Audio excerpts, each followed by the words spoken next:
SONA in 60 minutes. With Clement Manyathela. It's the summary you never knew you needed. On 702.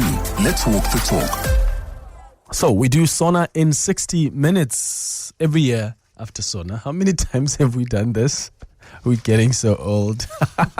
So this is where we're going to just give you a summary of what happened yesterday, before, during, and after the State of the Nation address. So if you missed anything, do not worry.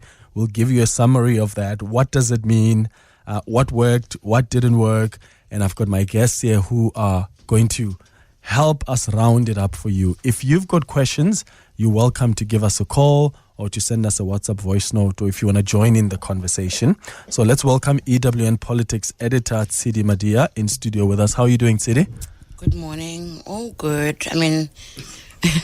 You slept early last night. That's what matters. Say, I don't know why they're laughing. I was actually about to go there. I was about to say, for the first time, we actually finished early at 10 o'clock. People had packed up, and I was like, what? This is SONA. Yeah. At 5 to 7, the state president was stepping up to the podium. I was like, is this really a South African event? Yeah, this is us, ma'am. We also have Mandy Weiner, who's the host of the Midday report. How are you doing, Mandy? I'm present. I'll take that. That's sufficient. Lindsay Dentlinger is our EWN Parliamentary reporter. Lindsay, how are you doing? Extremely tired. Yeah, listen. Yeah.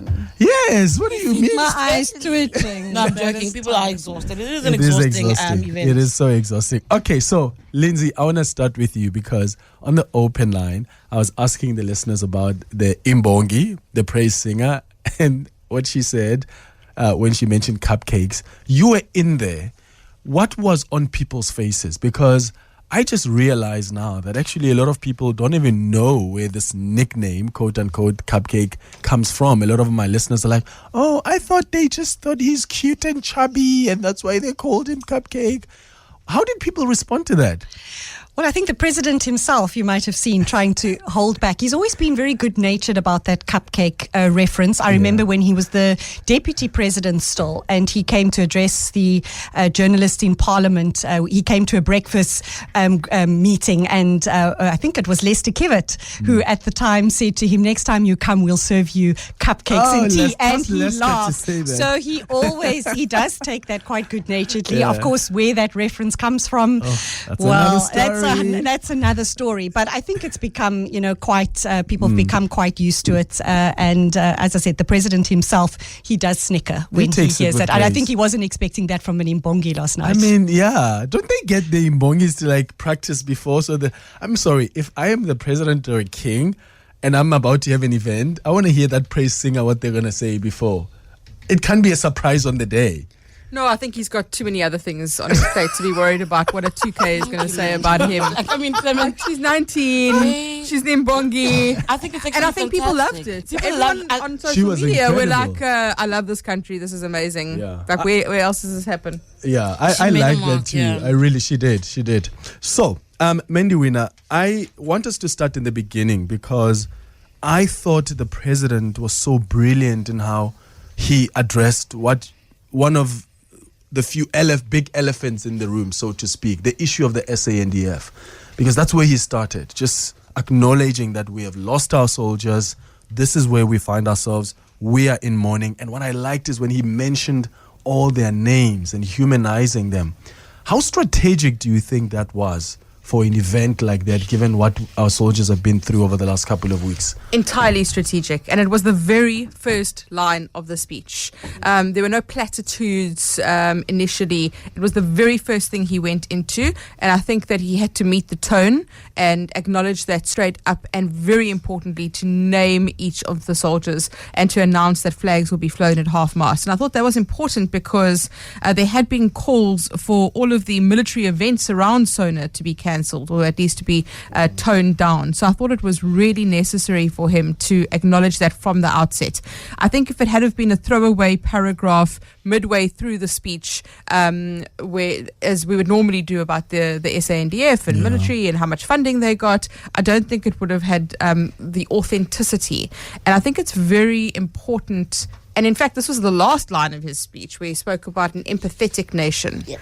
And I think that he tied that into the first line and the last line.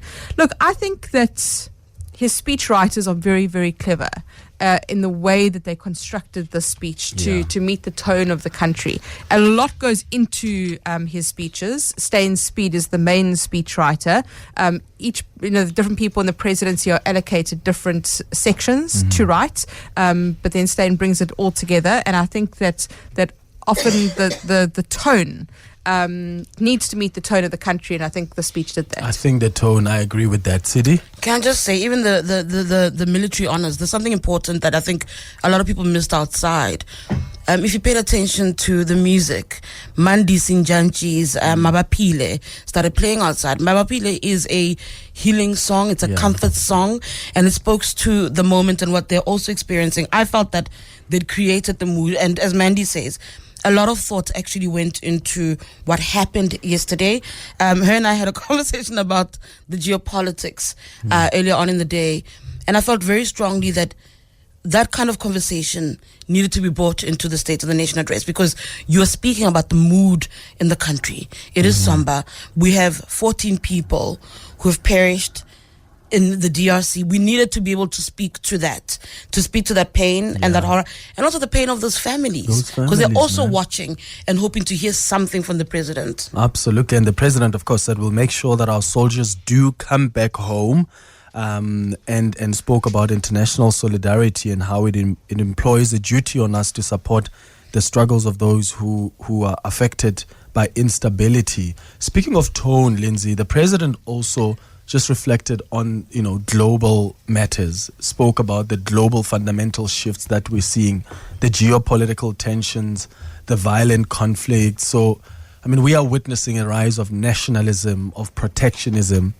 And he took that moment to indirectly address President Donald Trump. And do you remember, Mandy, what I said when the president made that statement? I was sitting next to you. That's my president. That's what I said. That's what you want. As soon as he said, "We will not be bullied," I literally shouted, "That's my president." You've just taken the words out of my mouth, because I was going to say, the previous speeches, there's a new dawn, there's Tumamina, there are Weaver birds we were laughing about a year ago. But last night, if there's any catchphrase, he didn't reference any poetry last night, no song lyrics. In actual fact, for the first time, I think he ended his speech completely off the cuff when he spoke about breakers and shouting from the sidelines and whatever, just completely ending it in that way. But if there was going to be one takeaway line last night to sum up that speech, it's "we will not be bullied." And I said to Tshidi earlier, I'm not quite sure if the sequence of events of what's happened over the past week outside of South Africa, if those events hadn't played out, the timing of all of it hadn't played out as it has, whether he would have dedicated as much of that speech to the geopolitical situation, to South African foreign policy. We know opposition parties constantly criticize the ANC for not being unequivocal enough about what exactly it is they stand for. But I can put my head on a block. Last night, just in pure lines in a speech, that is most definitely, not only did he start with the soldiers, he also came back to it again and then laid out civil wars on the continent. He laid out Palestine, Ukraine, all of it. And that's the most that he's ever spoken in a SONA address about foreign policy, geopolitics, and where we stand in our relationship with the rest of the world. How measured was it, Mandy and Tshidi? Because on the one hand, the president has got to balance it. Yes, you need to be firm and defend the sovereignty of your nation, but also you need to appreciate that this is a powerhouse. This is an economic powerhouse that you need. So you can't be reckless in how you respond. And I wonder what you made, Mandy, on how he contrasted sort of South Africa's values with President Donald Trump's politics when he said, I quote here, "We stand for peace and justice. We stand for equal rights for women. We stand for members of the LGBTQI plus community, not for the survival of the fittest." You don't need to even doubt what he was talking about there. Yeah, I was quite clear in my prediction. You should never do predictions on the radio. I was quite clear about what I expected the president to do. I didn't expect him, I thought he wouldn't come out and say directly to the US President Donald Trump. There wasn't going to be a direct address of this. I never expected that. I've always expected the speech to be about the medium-term development plan and domestic issues. And I think the way he dealt with it was exactly as I expected him to do, in a kind of acknowledgement, like a tacit acknowledgement about our values and who we are as a country. I think what we required as a country was that stirring moment for us to rally around, to say we will not be bullied. These are our values. We stand for rights and justice and rights for all. And I think the way the president did that was exactly right. He couldn't ignore it entirely. I never expected him to ignore it entirely.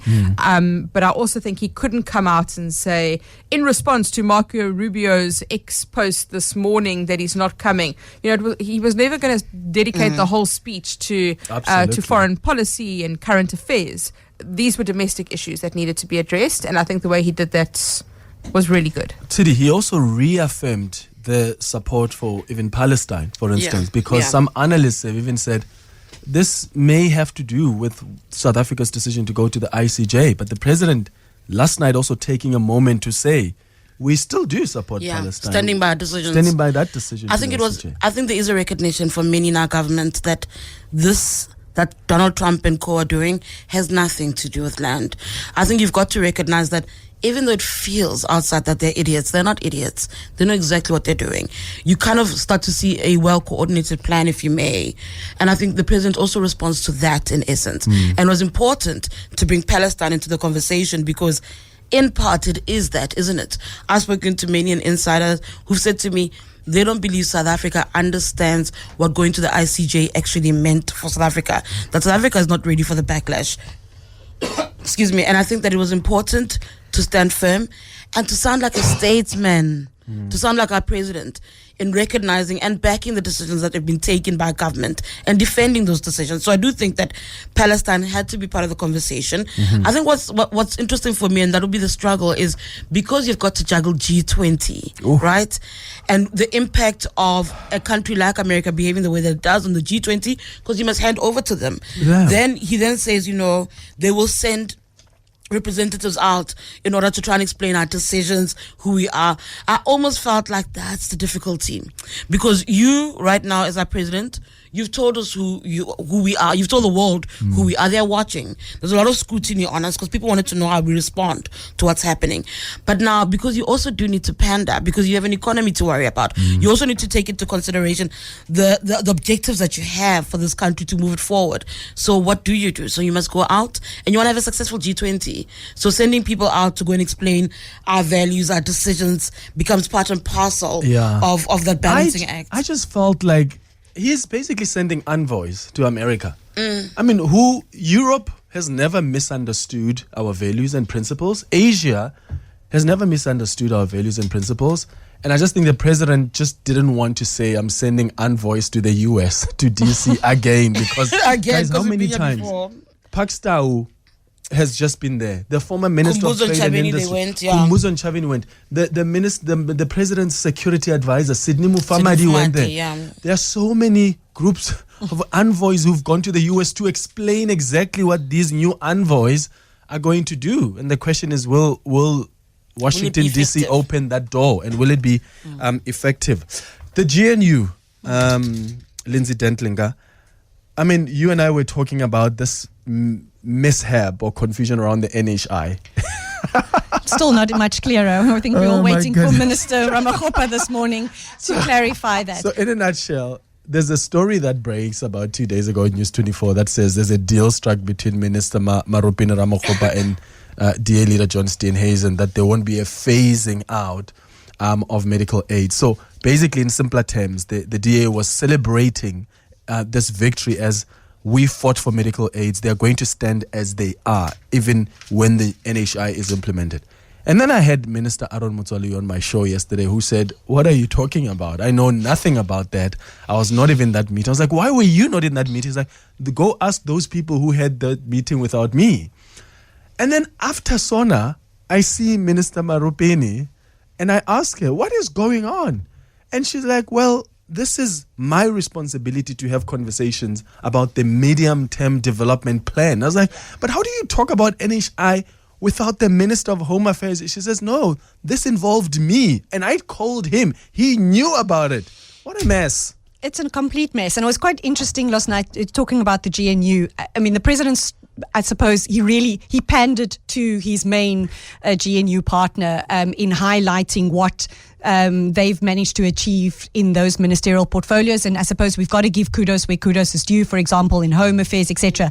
But what was very interesting was that portfolios like basic education, that is also the DA's, and this NHI matter, there was no clapping, there was no applauding for whatever the president had to say on those matters. On the TV, I heard some boos. Were there boos in the House? There were boos in the House, but everybody wasn't sitting exactly in a row. So people were sitting more, in a line towards the back per party. But there were very stony faces in the front line from the DA specifically when he was talking about the NHI, when he spoke about norms and standards that will be implemented for Bella, in comparison to when he was highlighting all the good things that have been achieved so far in portfolios that are run by that. So that was also the balancing act that he had to perform, but we are no clearer on the NHI. I mean, he was quite clear that implementation would begin this year.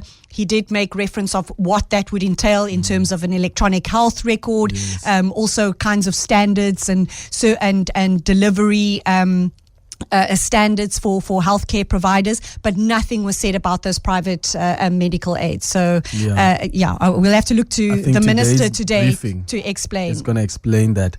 Mandy, when you look at the GNU and this medium-term development plan that they've adopted, that sets the agenda for the next 5 years. So the priority areas, driving inclusive growth and job creation, reducing poverty, tackling the high cost of living, building a capable, ethical and developmental state. And of course, the most urgent task is to grow the economy. So as always, the president focusing a lot on that, and the bigger focus is going to be on this infrastructure funding, 100 billion. But where's the money coming from? So that's what business is saying is on the NHI specifically, there's still no clarity on where the money is coming from. And all of this infrastructure spending, all of these great big plans, where's the money coming from? The one thing that I definitely noticed in this speech was the president mentioned private funding more than I've ever heard him mention private funding before. And you could see the hand of the DA throughout the speech. In fact, I even said to Minister Dean McPherson after the speech, you could really tell that the hand of the DA was in the speech when it comes to infrastructure development, when it comes to the digitization of government and these great big plans to build the digital infrastructure as well. And the home affairs, education. On Bella and NHI, I think that he tread a very fine line, because on both of those he said we're going ahead with it. On NHI, he didn't say we're going to implement this year. He said we're going to begin the plans to implement. So I don't expect it to be in the budget, in the February budget. But I did see Busi Mavuso, who is going to be on the Midday report today, saying that they still don't know where the funding is. So until they know that, government is not sustainable to fund it. So I think that he has to balance the interests of the factions within the ANC. He has to balance the interests of the tripartite alliance members and the DA when it comes to NHI.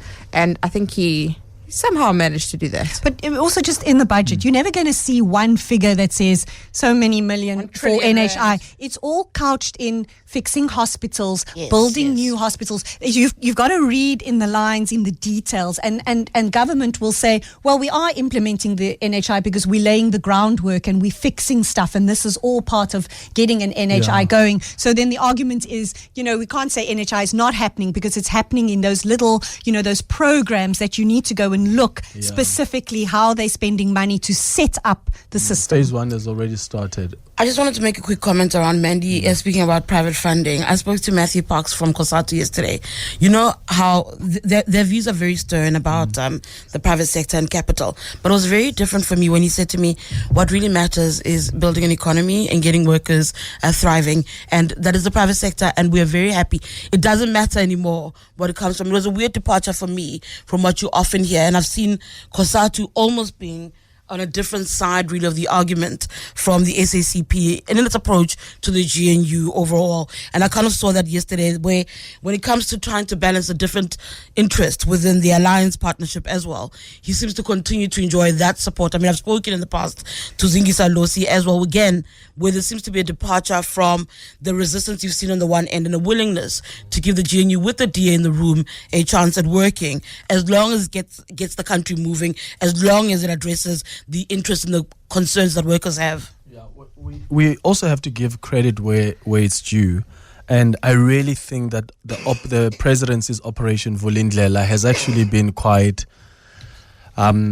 functional. There's been progress there. I mean, the president yesterday spoke about, of course, the Energy Crisis Committee. That's a reason why we haven't had load shedding for about 300 days until last weekend.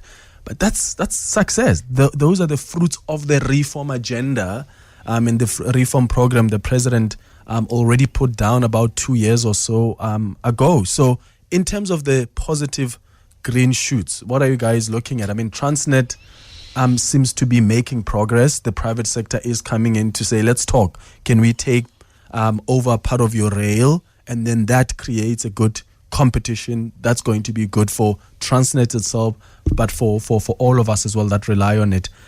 In terms of positive things? Well, I don't know how quickly that's going to happen, Clement, and I think we're going to see the DA bump heads on specifically on this logistics matter, because as far as we understand, the Cape Town port is not part of that immediate revitalization or private partnership plan, and it's going to bump heads not only with the mayor of Cape Town but also the DA agriculture minister, who will say we need this port working better to export for agriculture and things. So I think that battle is not completely over. But I don't know, Clement, that we have, I mean, the same topics are there all the time. We're talking about trains and we talk about electricity. I think water is almost going to become the newer shift, almost from electricity. Now that the lights are on, where are people getting water from? And I think the threat to withdraw licenses from service providers who are not providing, I think that needs to be watched as to how quickly is that going to happen and who are we replacing it with, because we know that sector is also very prone to the corruption. And on that point, it was one thing that I did think last night, as much as I said, as much as the president spoke the most he ever has on foreign policy, he spoke the least ever about corruption. I don't know if that was just my impression. Yeah, I think he celebrated the state capture as per usual. He'll speak about state capture, but when he mentioned whistleblowers, I actually thought of Mandy, because Mandy, our whistleblower queen, my passionate advocacy campaign. I love Mandy last night because we've heard him before, but then it kind of fell away. Yes, and then again, the attempts to try and actually bring in programs that protect whistleblowers, that we can deal with corruption, those also fell to the wayside. So it coming up in his speech again yesterday was interesting for me. But the issue that I have with the speech, particularly around issues like that, is that then we don't see it followed by action, right? There's this massive trust deficit and the crisis of credibility of the messaging. So that's where my struggle was around corruption. I saw Dr. John Kloppe yesterday, and I said, well, all of you are tied, in essence, as the MK party to state capture allegations. He did touch a little bit on that they continue to celebrate it. And as expected, they'll go, oh yes, but it's for some. It discriminates against everybody. They'll deal with corruption. They say, law enforcement has eyes in terms of dealing with particular people, but I did feel that he didn't go far enough. Again, going back to my original point, for me, it's all good and well to talk about it, even if you don't spend too much time. I'm interested in what you actually do afterwards in order to deal with the issue. Mandy Weiner was typing very much last night when the president announced whistleblower protection bill will be introduced this year. The queen of whistleblowing. Are you writing another book? Not about that. About other things. Not about that.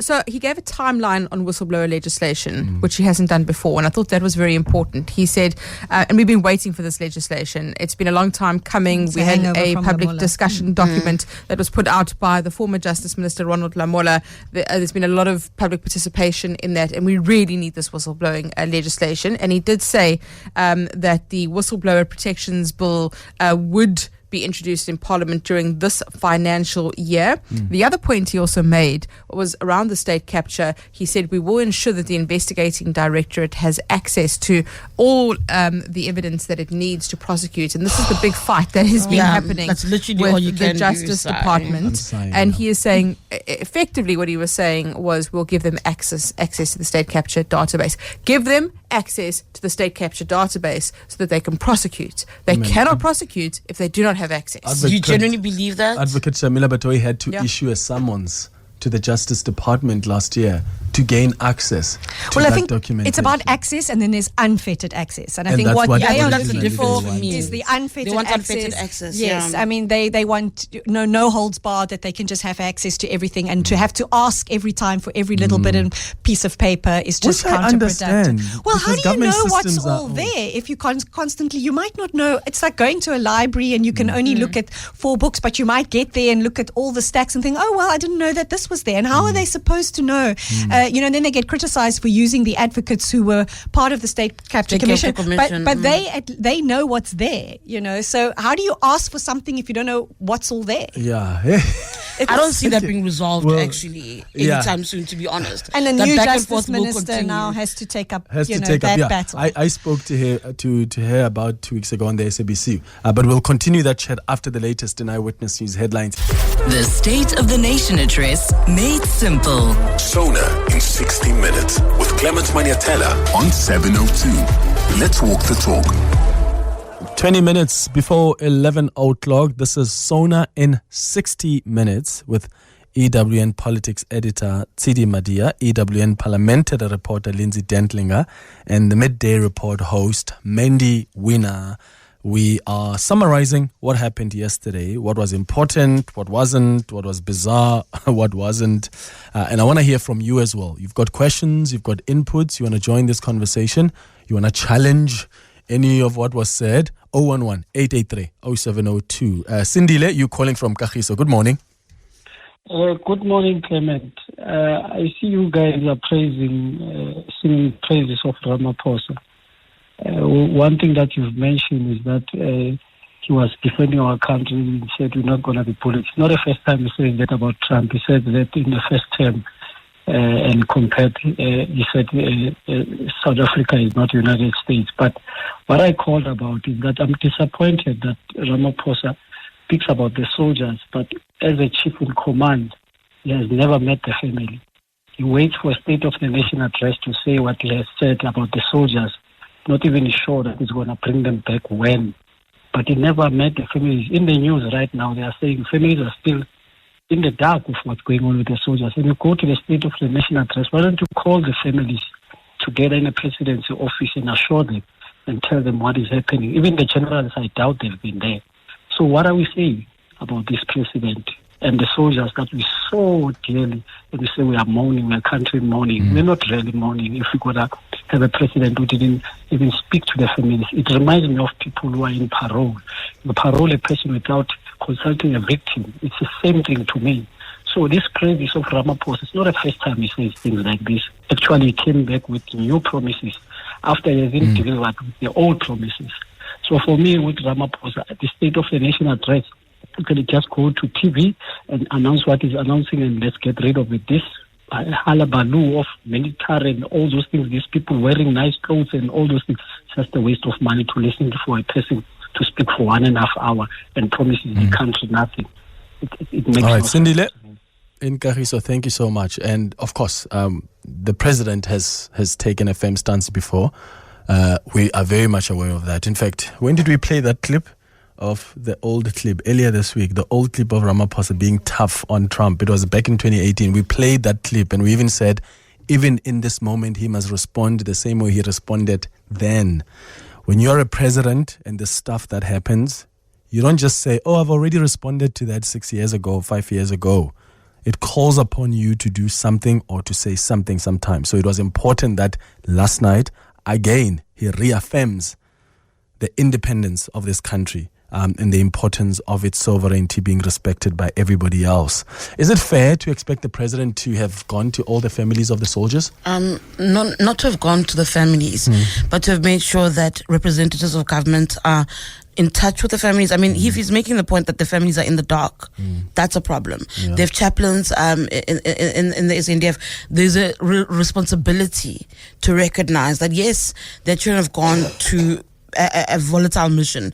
They are soldiers. They recognize the responsibility and the threats and the risk that comes with the job. But it is also important, when you speak of being a caring nation and being empathetic, to also actually show it behind the scenes. Because what people look for isn't the platitudes, isn't the messaging. To a point, I understand his frustration. People want to see you live your truth, not just to speak it. So if there's no contact with families, if they're not being updated about what's happening, even when government doesn't know what's happening, there's got to be a way where you say, we're still in the dark. You've got to be able to communicate. It almost speaks to how they dealt with the country last week, where they left us completely in the dark with no answers, with no sense of what's going on. And then Rwanda occupies the vacuum, and then they come angry, complain. And then they're angry. Yeah, so where were you? You can't do that. Yeah, I don't know. I don't think that the president should be going to the Holy. Yeah, I not mean, the soldiers die in any other country. That is so sad, and we've got to acknowledge and appreciate that. But I don't think the president, I'm sure, will be speaking at the funerals or somehow at the event that welcomes them. Keep in mind also that yesterday the remains of the soldiers were due to be repatriated, and there was a delay. Yes. So it was supposed to happen on the same day as SONA. It's tricky there. So I do think the airport has been damaged. There needs to be a demonstration by the president that empathy is genuine.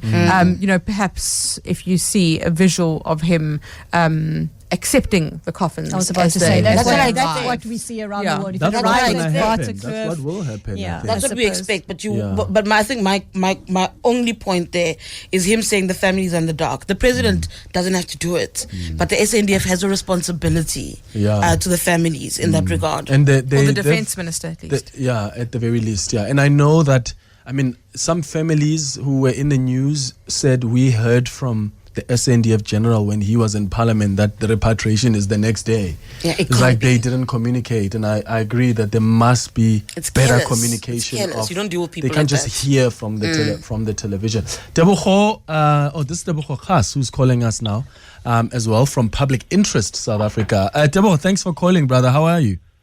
I'm okay, thanks. And how are you, Clement?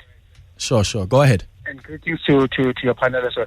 Look, we are very appreciative of the announcement by the President that a bill will be introduced this term around improving whistleblowing ecosystem, because we believe that the changes to the framework are long overdue.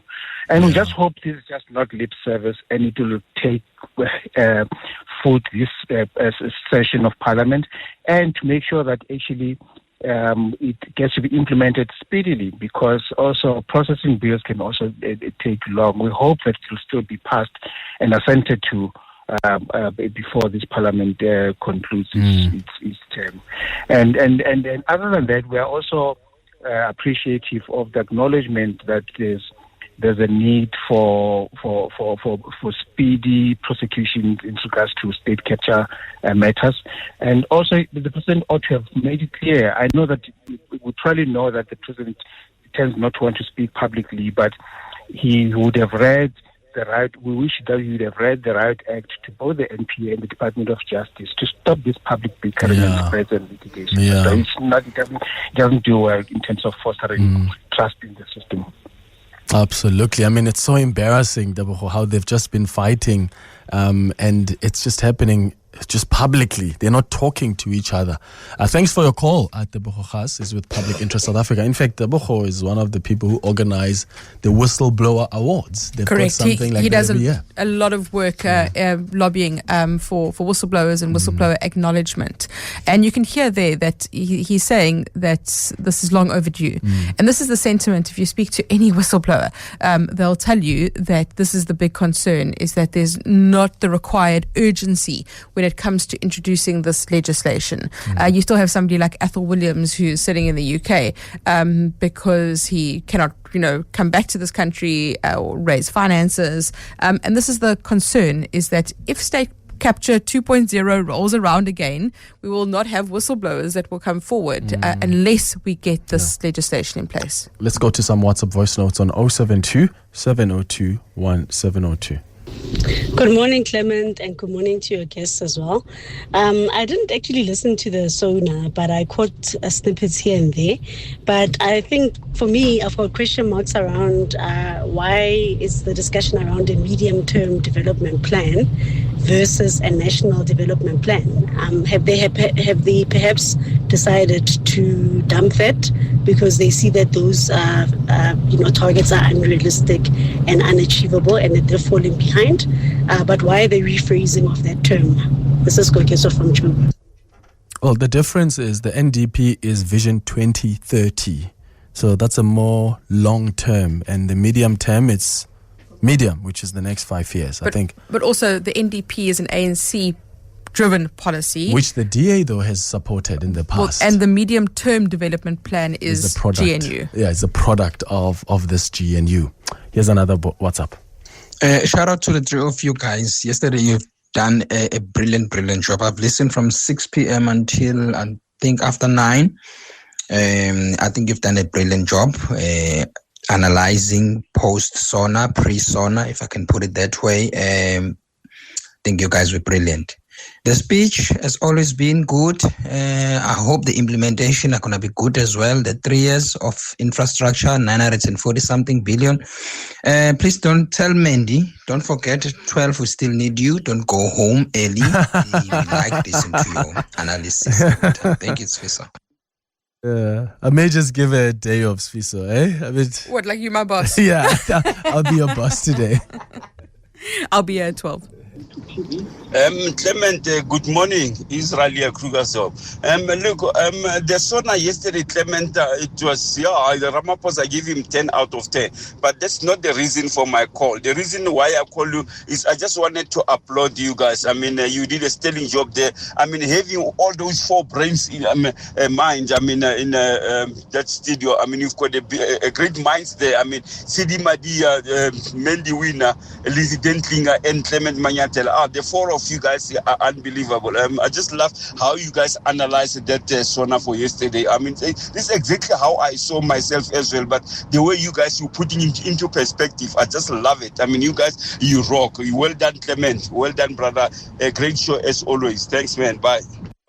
Okay, just to be clear, we didn't pay him any money to say such wonderful things about us. It sounds like you paid a little bit of money. I mean, okay, so I want to move on now to something else. Local government and the dysfunction at local government. The president spoke about the challenges in municipalities.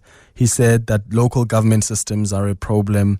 We need to consult to develop an updated white paper on local government to outline a modern and fit-for-purpose local government system, because, I mean, municipalities don't have a viable and sustainable revenue base, and government needs to come up with new ideas on how to fix this. And Lindsay, I wonder if, because every single year at SONA, the president will talk about the dysfunction at municipalities and will always somehow announce, like, I remember there was a time there was a back to basics, and there was the district model. There was a district development model. He still speaks about the district development model. In fact, last night he used eThekwini as an example of why it works. Many people have been like, eThekwini. Many people last night made an argument that the DDM model is not viable and that it's falling away, but he continues to hammer that this is the way forward, and saying that the changes in Durban are due particularly to the success of the DDM and the potential it has to turn around other local municipalities. Sorry, Lindsay. We've had so many of like district development. I remember when Pravin Gordhan was the Minister of Culture, it was the back to basics model. When Nkosazana Dlamini Zuma, it was something else. When it was William Keys, it was something else. And now we're going to have Mr. Schlabisa, who's going to have to tell us, I think, a lot of detail is required there, especially about the ring fencing that he spoke about of revenue and making the point that revenue collection is not being used in developing infrastructure in these municipalities. So I think a lot of attention we're going to have to look very strongly at Minister Schlabisa as to exactly how is that going to work, because as you said, there have been just so many different promises and models and shifting, and the reality is municipalities are in an absolute absolute shambles. And that's really the very start of all the promises that they make, whether water, electricity, infrastructure, all of it. We keep looking at national government, but it is actually at the local government level where all of this actually needs to happen and needs to work properly. Yeah, and he even said last night that they will have to merge some of the municipalities. But this was in a white paper already. And they're reviewing the funding models as well, which I think is important. Can anyone say local government election loading? Yeah. And how all many over days? in big Everywhere, sparkling, right? flashing So lights. this is going to be the big focus, right? We've got a local government election loading in 18 months, and the president is very aware of the fact that where the ANC fails is at municipal level, and there's going to have to be a massive focus on municipal service delivery. So that's why there's this big address of water specifically and electricity, and the funding models for municipalities, because that is going to be the next battleground between the ANC and the GNU partners. So he knows that they are going to have to find a way to address the way that municipalities function. If you look at the Auditor General's report and how dire it is. You spoke about eThekwini. I want to fight both of you on this, right? Because I put a post up on social media a couple of months ago. In November, I was in eThekwini, and I noticed, I went for a walk on the promenade at North Beach, that service delivery had improved. And I spent a lot of time with community journalists. I was doing whistleblower training actually for community journalists.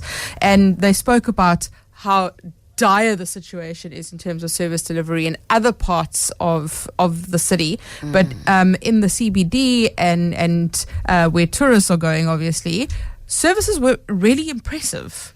It's because it's tourism, Mandy, because they've been hard hit in the city where tourism is often peaking.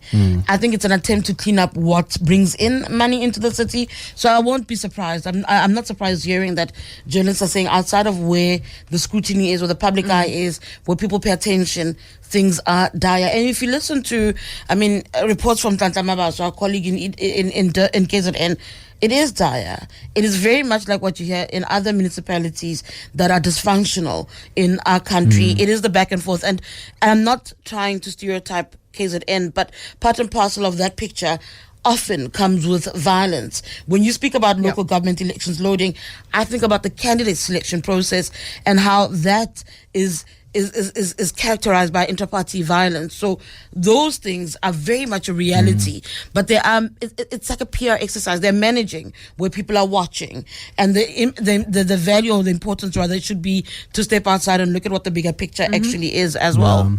I was interested in how the president also spoke about traditional leaders, and that will work with traditional leaders to ensure they continue with their own work as natural and indigenous leaders of our people. And I thought, wow, what a way to counter the MK party, because that's the message they've been pushing, that we're giving back power to traditional leaders. Here's the president saying, we're going to work with you guys. That's the only thing I thought about when I heard that line. I was like, we see what this is. Again, going back to, I think it was Mandy, or both Lindsay and Mandy mentioned this, it's the balancing act. You've got to appease so many people in a single speech, speak so many sectors of society and try and make them happy. Former President Jacob Zuma is very big on traditional leaders. In fact, all our political leaders make an attempt to get close to traditional leaders. If you looked at some point when Dino was still in the province of KZN, they would try and meet with the different traditional groupings. If you look at Herman Mashaba, he's attempted to do it. We know the ANC does it. EFF's tried to do it. But the person who does it really well is former President Jacob Zuma. If you're watching in Limpopo, the Bapedi royalties, there's suddenly this weird back push and pull around them, with Ngakura Mahlodi suddenly becoming the Prime Minister of the Bapedi. That tells you that there's something brewing there. And I think that's what he tried to speak to. Absolutely. Okay. What have we not spoken about? I'm basically trying to check my notes here. We've spoken about the economy. We've spoken about SOEs. Government is relaunching gov.za platform. Can we clap to that? Because, my goodness, government systems are old.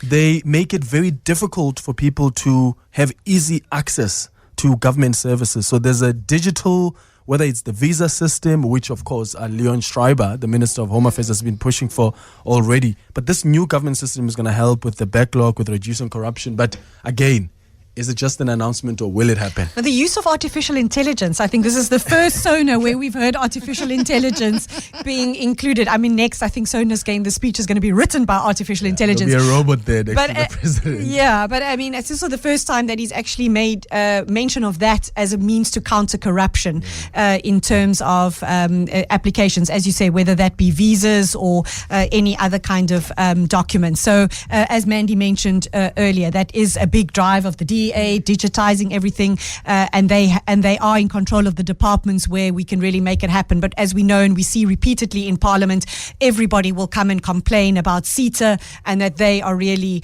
hamstringing the ability for digitization to properly take effect and to properly take hold, because everybody's beholden on the state IT company that's just letting down departments and not making it possible for them to digitize and to use technology properly. The point I made to Minister Solly Malatsi last night was, I think this speech was far less ideological than it has been in the past. It was very much nuts and bolts and what the plans are, but it was far more idealistic, I think. And again, I think this is the hand of the DA, where you have somebody like Minister Leon Schreiber and then you've got Minister Solly Malatsi, and it's a very ambitious project to try and digitize everything effectively. And I think if they manage to pull that off, it will be a great coup for the GNU, because the DA can say, look what we have achieved in government. Whether they can actually do it practically, I think is the big question. But it would really transform, as the president says, our relationship with government. Absolutely. Because if it means going into a Home Affairs department, if it means getting your driver's license, if it means all of that stuff is made easier, then I think that impacts perceptions. Just quickly, the irony when the president said all police stations have victim-friendly services. And I thought, wasn't there a video that went viral a couple of days ago of a woman who was beaten by police officers as she was trying to open a case of domestic violence? I still think we still have a long way to go on that front. Ladies, as always, you've been brilliant. Thank you so much for making time to give us some analysis and dissect what happened yesterday. Thanks, Clement. Siyabulela. That's Tshidi, Madia, Lindsay, Dentlinger, and Mandy Weiner. And yes, Mandy will be back on her show at 12 o'clock.